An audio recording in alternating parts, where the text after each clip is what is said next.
Hello everyone, I'm Lindsay from Happy Hour Stitches, and thank you so much for joining me today as we sew block 4 of the Happy Hour Stitches block of the month together. So in this video, I'm going to be sharing my best tips for making this block, as well as some products I love to make this process easier. So now before we dive in, let me explain the block of the month a little for those who are new to this project. So this block of the month is free to my email subscribers for a limited time. So if you're not already signed up, make sure to click the link in the video description to sign up. And each month in 2025, you're gonna get a free block pattern sent to your email, as well as the setting and the finishing instructions later this year. It's just gonna be such a fun way to connect with other quilters and just prioritize this joyful sewing time each month. So here's a block 4. This is April's block. So make sure you check your email for this block pattern, and you'll get all the resources about the block of the month, including fabric requirements and more at the blog and the link in the video description. So it's gonna be such a fun year of sewing. So let's head to my sewing room and let's start sewing block 4. So I have all my pieces for block 4 cut out. Now block 4 includes 2 methods for making this block.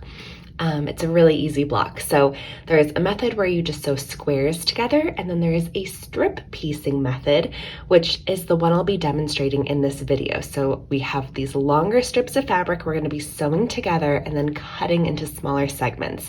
So let's bring these fabrics over to our sewing machine.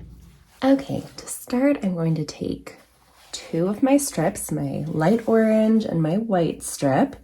I'm going to align them along those long edges, and then I'm just going to sew with a 1/4 inch seam.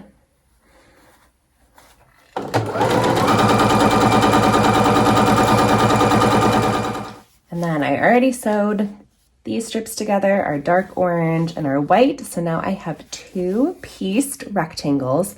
So let's take this over to our ironing board. So when we press our strip sets, we are going to press away from the lighter print on both strips. And I like to press from the front because I think it gives me more control over the pressing of our strip set. So I like to just start at one end and kind of just push the seam, and then I will actually hold this end to keep that seam line straight, and I'll just press down the middle, and I'll just pull with my left hand over here to keep that center seam straight as I go, so I'm not getting any distortion. I wanted to show you a common mistake that can happen with strip sets. So you can see I pressed this second strip set, and when I don't press gently and by holding the ends, the center can actually distort, and you can see it's curved here. And this will affect our cutting and piecing moving forward. So if this happens, it's not a big deal. I just hold my iron at one hand and I'll pull the opposite end of the seam straight. And then we're just gonna press that seam and just make sure it's as straight as possible, but don't move forward on next steps if your seam is bowing a little bit. We wanna get it as straight as possible. Now we're gonna cut our strip set into segments. So we're gonna cut 4 segments from each of our strip sets. And when I am cutting strip sets, I always like to square off one end first. So we're starting with a really straight seam. Now you can see I'm aligning a line on my ruler with that center seam. So I'm making sure we're straight. And the pieces you cut have excess on them, so you can feel confident cutting a little off. You'll still have enough fabric. Okay, now that we have that straight starting piece, we're gonna cut 3 1/4 inch wide segments. So I'm aligning a line on that center seam, aligning with 3 1/4, and I'm just cutting. We're just gonna cut like that until we have 4 segments. Now another way I've seen people do strip sets when they're cutting is they'll actually cut from this side. So you can see your sewing line, and they'll use that to align their pieces. And I think this is a great tip too if you are struggling with getting kind of straight pieces. So you can see this is my 4, and you can see I have excess fabric. So you can be confident you can square up both sides without missing pieces. So we have 4 of these. We're going to cut 4 more from our other strip set.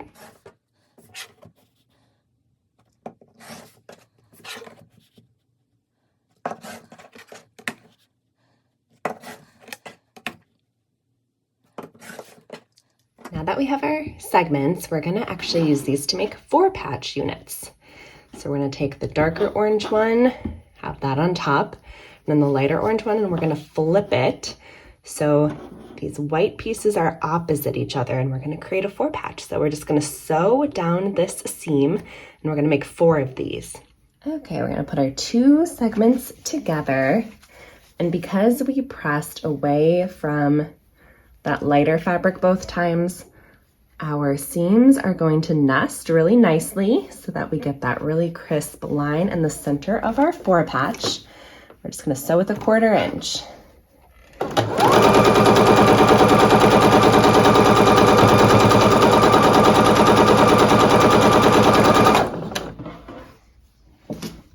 We'll just repeat with all of ours. I like to chain piece, so I'm not even gonna snip my thread in between. I'm just gonna keep sewing.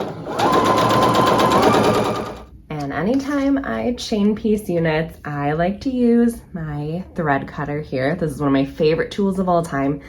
This is actually an old rotary cutter blade in here, and it's just like a cute little flower that can sit on your, next to your machine. And it just makes it so easy to trim the threads in between your chain piece units. I love that.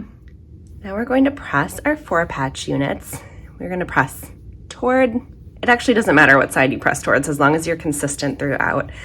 So we want really flat seams on these because we have bulk in the center of these units.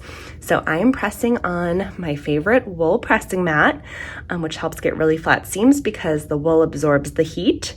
So when you press from an iron on top, you're pressing with heat from the top, and then the wool absorbs heat and presses it from the bottom to get really flat seams. So I love this, and it's just sitting on top of my ironing board. Okay, we're just gonna press that center. Look at how amazing our center point is with our seams nesting like that. And then to even help get a flatter press, I'm gonna use my wooden clapper. And I'm gonna just set this off to the side and lay my clapper right on that center seam.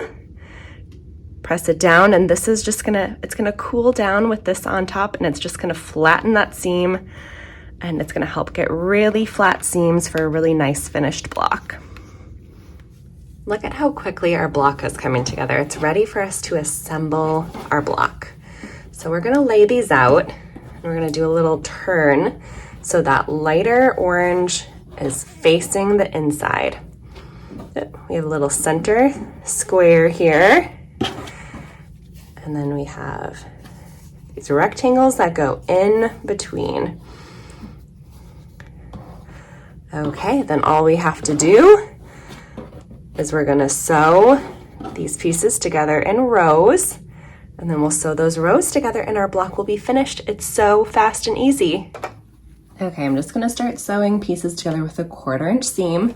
I'm actually playing bobbin chicken right now. I'm almost, my bobbin is almost out, so we're gonna see how much I can sew before I run out.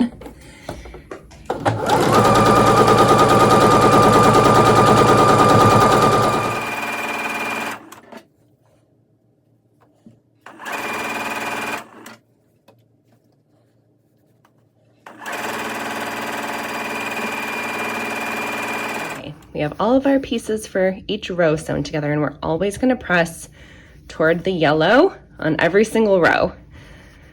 So I've not run out of bobbin thread yet. I'm close, but I actually might have enough to finish this block without changing the bobbin, which would be amazing.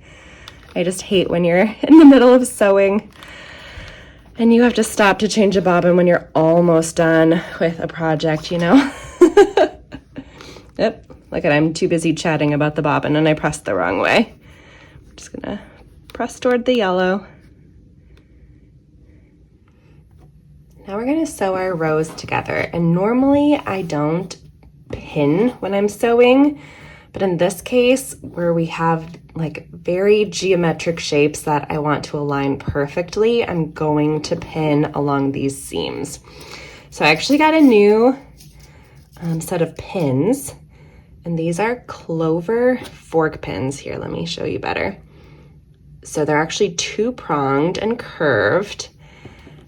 And what's awesome about these pins is because there's two prongs, it's actually gonna hold both sides of your seams to hold them really tight and in place, which is great when you need to get points aligned. So I'm just gonna pin only at these seams right here, but it's gonna make sure that that center comes together really beautifully.